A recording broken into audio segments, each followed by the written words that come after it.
واتبعوا ما تتلو الشیاطین، اور اتباع کی لوگوں نے جو تلاوت کرتے تھے شیاطین سلیمان علیہ السلام کی حکومت میں۔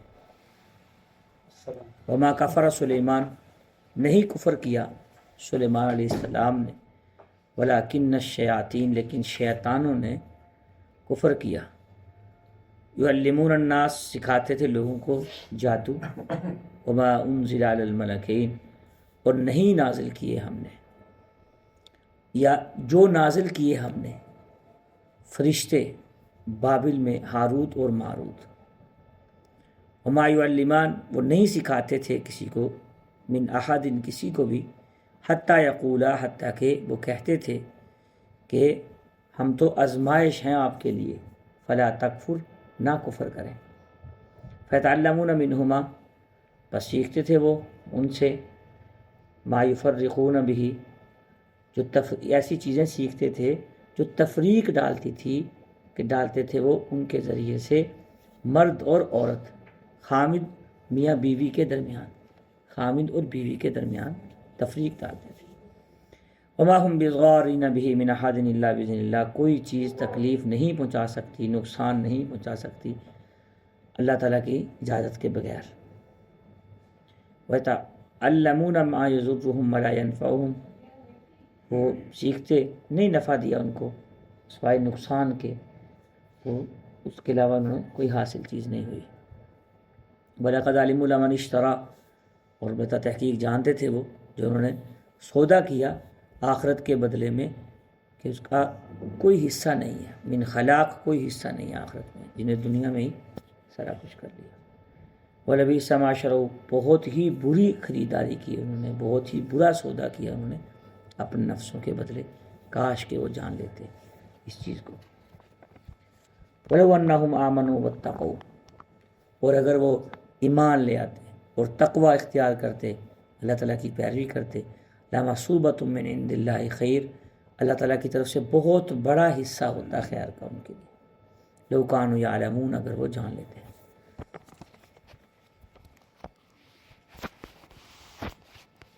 بقرہ میں بنی اسرائیل کا بہت زیادہ ذکر چل رہا ہے، پہلے بھی بہت سے واقعات کی طرف اشارہ ہے، تفصیل آگے آتی جائے گی ساتھ ساتھ۔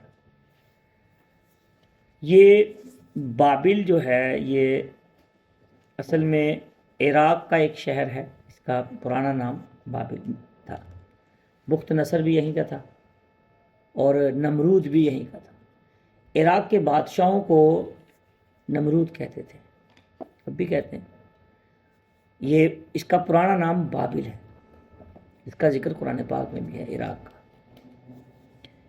وَاتَّبَعُوا مَا تَتْلُو الشَّيَاطِينُ عَلَىٰ مُلْكِ سلیمان، آپ نے سنا ہوگا، دیکھا ہوگا، تھوڑی سی تمہید سمجھ لیں کہ نقش سلیمانی لوگ کہتے ہیں، تعویذات کی شرعی حیثیت کیا ہے، جادو کی شرعی حیثیت کیا ہے، اس کا کتنا اثر ہے۔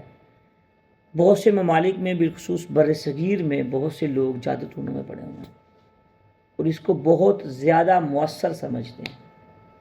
پھر اسی طریقے سے رنگ برنگی رسومات، رسم و رواج جو ہیں وہ نکالے ہوئے ہیں، اور جس کا نقصان ہم دیکھ رہے ہیں۔ خود کچھ کرنا نہیں تو کوئی نقصان ہو گیا تو دوسروں پہ ڈال دینا ہے، اپنے اعمال کی طرف توجہ نہیں کرنی۔ بعض کہتے ہیں جناب یہ کالے علم کا جادو ہے، بعض کہتے ہیں یہ نوری علم کا جادو ہے، بعض کہتے ہیں کسی عیسائی کا جادو ہے، بعض کہتے ہیں کسی پادری کا جادو ہے، بعض کہتے ہیں یہ اس نے کیا ہے، اس نے اس سے کروایا، اس نے اس سے کروایا۔ کالے علم کا توڑ کالے علم سے ہوتا ہے، یہ کفریہ کلمہ ہے، بہت سخت کلمہ ہے، اس سے ایمان ضائع ہو جاتا ہے انسان کا۔ جو بندہ کہتا ہے نا کالے، یہ بہت بڑی زبردست اور اہم ترین تمہید ہے، آج کا درس بہت ہے۔ لوگ کہتے ہیں جی کالے علم کروایا جی اس نے، تو اس کا توڑ بھی کالے علم سے ہی ہوگا، گویا کہ معاذ اللہ نوری علم اس قابل نہیں ہے یا اتنا کمزور ہے کہ اس سے کالے علم کا توڑ نہیں ہو سکتا۔ یہ کفریہ کلمہ ہے، ایسے کلمات نہیں پڑھنے چاہیے، نہیں بولنے چاہیے، نہیں یقین رکھنا چاہیے۔ اس کا ذکر بھی آگے اسی آیت میں آئے گا، وہ اگلی آیت میں آ رہا ہے، بلکہ اسی آیت میں آگے کر کے آ رہا ہے۔ تو میرے دوستو، یہ جو بہت بڑی خرابی ہوئی ہے معاشرے میں، یہ کچھ ہوئی ہے، کچھ ہم نے کر لی ہے۔ ہر چیز کو جادو کی نظر سے دیکھتے ہیں.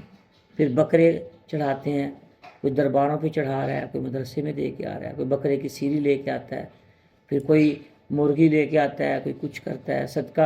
صدقے کا خاص طریقہ، کوئی خاص جو رسول اللہ صلی اللہ علیہ وسلم نے فرمایا ہو، جس طرح ہم کر رہے ہیں کہ سر کے اوپر سے چکر دیتے ہیں، 7 چکر دے کے، یہ ہندوانہ رسمیں ہیں ساری، یہودیوں کی رسم ہے. یہ سر کے اوپر سے چکر دے کے 7 چکر دو جی اس کو سر کے اوپر سے. دین تو یہ نہیں کہتا، اللہ تعالیٰ تو یہ نہیں کہتے، رسول اللہ صلی اللہ علیہ وسلم کی شریعت تو یہ نہیں کہتی. ہم کہتے ہیں ہاتھ لگا دو جی، اس کے ہاتھ لگوا کے پھر صدقہ دو. وہ رب نیت نہیں جانتا ہماری کیا؟ وہ اتنا کمزور ہے؟ معاذ اللہ. دوستو، درس قرآن سے میں نے، ہم سب نے اپنی اصلاح کرنی ہے، اپنے اعمال کی اصلاح کرنی ہے. اس میں یاد رکھیں، یہ کہنا کہ بھئی اس کے علم سے یہ ہوا، اس کے علم سے یہ ہوا، یا جیسے کہتے ہیں جی ہم تو گوشت اتنا آپ کا بدلے میں اتنا گوشت لے کے آئیں گے. جیسے ایک بات یاد رکھیں، جو بندہ 5 وقت کا نمازی ہے، اچھا یہ انہوں نے ہیلا بنایا ہوا ہے ایک کہ جی جادو تو نبیوں پہ چل گیا ہے. یہ بہت بڑا عاملین کا ایک ہیلا ہے، بہت بڑی بات ہے. اس کا شان نزول تو دیکھیں.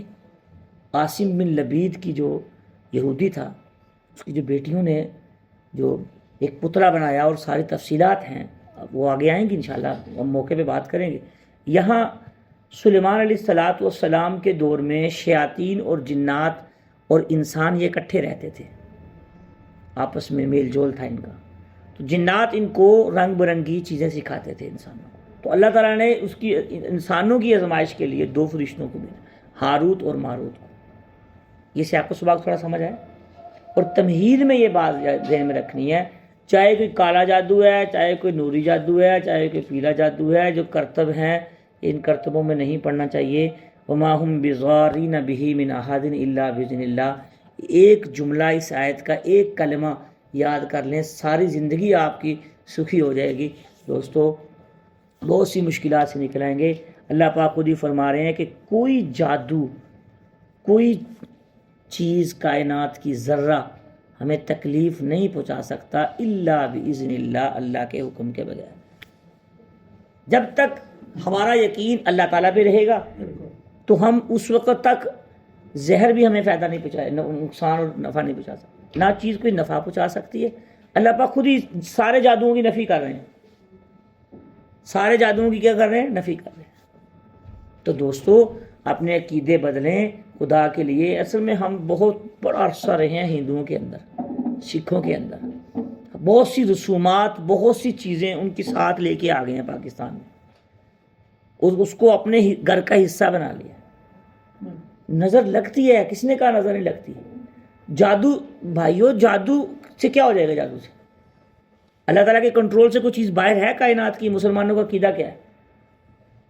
کائنات کا کوئی جادو، کوئی علم، کوئی فن، کوئی ہنر، کوئی کرتب، کوئی بھی چیز اللہ تعالیٰ کے کنٹرول سے، اللہ تعالیٰ کے علم سے، اللہ تعالیٰ کی طاقت سے باہر نہیں ہے. یہ عقیدہ ہوگا، یقین ہوگا تو کچھ بھی نہیں کہتا. اگر نہیں ہوگا تو مکھی اور مچھر سے بھی ڈریں گے، پھر چھوٹی چھوٹی چیزیں وہم توہمات کے مریض بن جائیں گے. ساڑھے کار وہ آیا، اس نے نقصان کر دیا، ہمارے گھر میں اس نے نقصان کر دی، اس کی نظر لگ گئی ہے. اس کی بھیا تمہیں کوئی کسی نے لکھ کے دیا اس کی نظر لگ گئی ہے؟ صبح شام کی دعائیں پڑھ لیں، پاک صاف رہیں، نماز پڑھیں، کوئی کسی کو نقصان پہنچا ہی نہیں سکتا.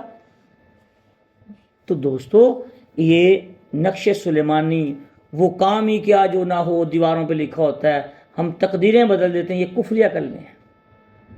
تقدیر اللہ کے سوا کوئی نہیں بدل سکتا. انبیاء اللہ تعالیٰ کے تابع ہیں. رسول امام الانبیاء نے ساری زندگی اللہ تعالیٰ کے سامنے ہاتھ اٹھایا، اللہ تعالیٰ کے سامنے سجدے کیے ہیں. ہم انسانوں پہ باندھ کے بیٹھے ہیں، فلاں بابا جی ہیں، فلاں بابا جی ہیں، یہ ہمارا کام بنا دیں گے، ان سے ہمارا کام بن جائے گا، یہاں سے میری امید پوری ہو جائے گی. ہوئے ہوئے امیدیں جب غیر اللہ پہ باندھیں گے نا تو دین کا بھی ستیہ ناش ہوگا، دنیا کا بھی ستیہ ناش ہوگا. کیا منہ اللہ کو دکھائیں گے جا کے؟ رسول اللہ صلی اللہ علیہ وسلم کو پتھر کیوں لگے ہیں؟ صرف یہ پوائنٹ کی بات ذہن میں رکھیں، رسول اللہ صلی اللہ علیہ وسلم کو پتھر کیوں لگے ہیں؟ دوسروں کی طرف سے امیدیں توڑنے کی وجہ سے، اللہ کی طرف قولوا لا الہ الا اللہ کہنے کی وجہ سے. یہی تو جنگ تھی ایک بس. انہوں نے پتھروں کو بنایا ہوا تھا بیت اللہ کے اندر، اور ہم نے گھر گھر میں بنا کے بیٹھے ہیں ہر. تو اس چکر میں نہیں پڑنا چاہیے، جادو ٹونوں کے تعویذات کے چکر میں نہیں پڑنا چاہیے. کوئی تعویذ کچھ بھی نہیں کر سکتا. یاد رکھیں یہ فائدہ ہوگا یقین کی بقدر. کوئی جس طرح کا مرضی الٹا تعویذ لکھ دیں. قرآن بعض لوگ اللہ معاذ اللہ استغفر اللہ جو کالے علم کرتے ہیں، قرآن الٹا لکھ دیں گے، واش روموں میں جائیں گے، کرتب کریں گے، کالے بکرے کی سیری لے کے آؤ، فلاں بکرے کی سیری لے کے آؤ، فلاں چیز کرو. جتنے کرتب یہ روٹی روزی کے ذریعے بنائے ہوئے سب لوگوں نے. کیوں بھیجتے ہو عامل، چاہے وہ عالم ہو، چاہے کوئی مفتی صاحب کیوں نہ ہو، اپنی عورتوں کو کیوں بھیجتے ہو وہاں پر ان کے پاس؟ کس نے کہا بھیجو؟ عورت کی آواز تو پردہ ہے. آپ آگے 22ویں پارے میں دیکھنا سارے احکام آئیں گے تو اللہ پاک تو قرآن پاک میں یہ بھی فرما رہے ہیں کہ تم جو ہے اپنی آواز اور لہجے کو بھی ذرا سخت رکھو، بجائے اس کے کہ لمبی لمبی سٹوریاں شروع کر لیتے ہیں فون کے اوپر. جی ہمارے قاری صاحب ہیں جی، ان کے ساتھ ہم اپنا گھر کا ہر مسئلہ شیئر کیوں کرتے ہیں؟ شیئر اللہ نہیں ہے کیا؟ کہ رسول اللہ صلی اللہ علیہ وسلم کی شریعت نہیں ہے؟ پھر دوستو گھروں میں سکون لانا چاہتے ہیں، اپنی عورتوں کو اپنے کنٹرول میں رکھیں. انہوں نے بازار جو گرم کیے ہوئے ہیں، عاملین کی دکانیں جو چلائی ہوئی ہیں، یہ انہوں نے چلائی ہوئی ہیں. ہر نماز خود نہیں پڑھنی، پاک صاف خود نہیں رہنا، بچے کے پیشاب پخانے کی صفائی خود نہیں کرنی، خود ناپاک رہنا ہے، بستر ناپاک ہونا ہے، ہر وقت ناپاک رہنا ہے. تو کیا ہوگا؟ نہ دل کسی چیز کو کرے گا، نہ دماغ کرے گا. تھوڑا سا کوئی نقصان، دنیا ہے یہ کوئی جنت تھوڑی ہے کہ یہاں پہ کوئی نقصان نہ ہو، کوئی بیماری نہ ہو، کوئی پریشانی نہ آئے. یہاں تو سب کچھ ہوگا. تو بھائیو دوستو، جب تک ہم اپنے عقیدے کو نہیں بدلیں گے، اللہ تعالیٰ کے سوا کوئی کائنات میں نفع اور نقصان نہیں دے سکتا. نہیں بنائیں گے تو انشاءاللہ تعالیٰ کچھ بھی نہیں ہوگا. جتنی زندگی لکھی ہے اصل عقیدے کے ساتھ جائیں گے اور رسول اللہ صلی اللہ علیہ وسلم کی شریعت کے مطابق چلیں گے تو کام بن گیا، ہمارا مقصد ہی پورا ہو گیا. اللہ تعالیٰ ہمیں اس کے مطابق زندگی گزارنے کی توفیق عطا فرمائے.